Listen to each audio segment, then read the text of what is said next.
C'est parti pour une nouvelle vidéo.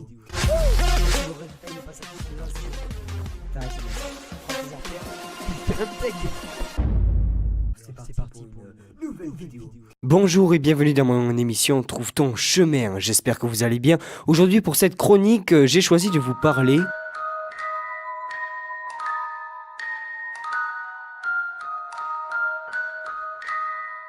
vous l'avez deviné, il s'agit de la fête qui se déroule la soirée du 31 octobre, soit la veille de la Toussaint. Il s'agit bien entendu d'Halloween. Dans cette chronique, je vais vous parler tout d'abord des origines, puis du déroulement de cette fête et pour finir de son importance en France. Alors tout d'abord, Halloween, d'où ça vient le terme d'Halloween est la contraction, l'expression Hallow Eve, qui signifie la veille de tous les saints. Les racines remontent à plus de 2500 ans. Oui, vous avez bien entendu.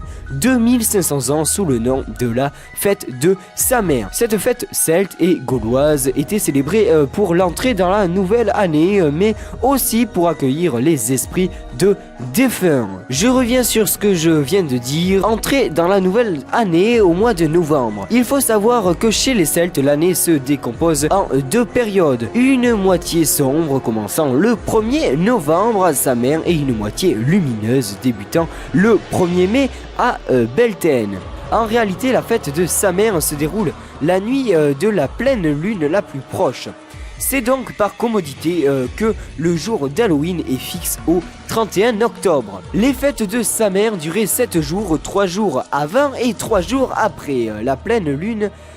Et cette fête est obligatoire sous peine de châtiment. Cette fête est accompagnée de chants et de jeux rituels à travers des sacrifices et la mise en place de feux nouveaux. Tous les Gaulois devaient éteindre le feu et leur foyer pour que les druides en rallument un nouveau afin de célébrer l'année à venir. Pour les Celtes, durant la nuit de Samhain, le monde des morts et celui des vivants se rejoignaient.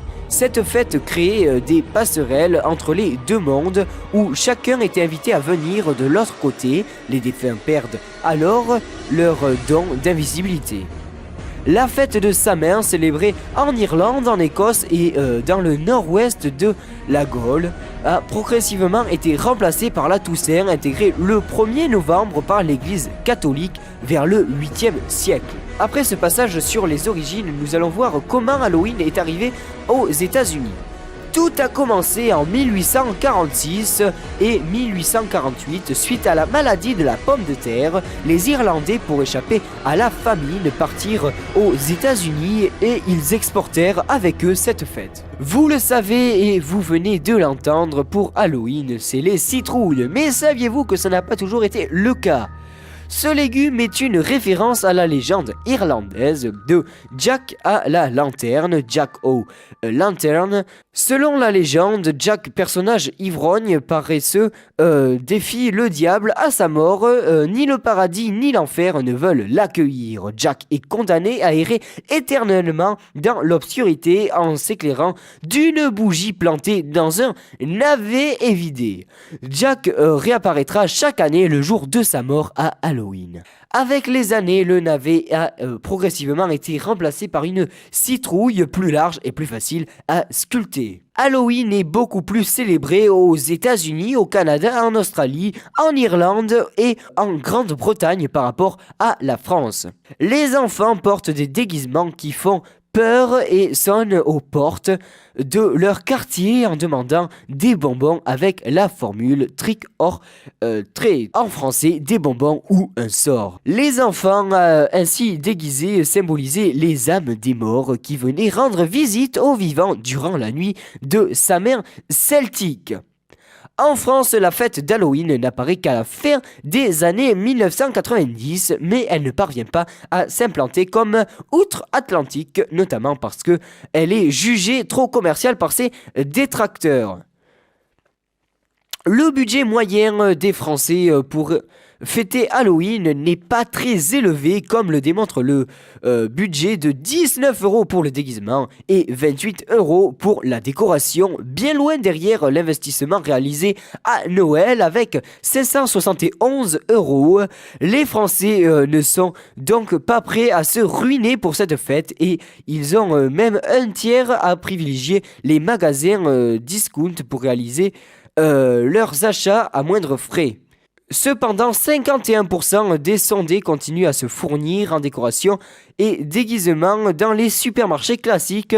Et plus étonnant encore, seuls 3% passent sur Internet pour leurs achats. C'est bien beau de décorer sa maison, mais il faudrait manger un peu. C'est pour cela que je vous propose un bon petit repas à base de citrouille. En entrée, une petite soupe de citrouille, en plat un poulet mariné aux épices douces et frites de potiron, en accompagnement un pain à la citrouille, en dessert une tarte au potiron et un gâteau à la carotte. Au goûter, un chocolat chaud au marshmallow.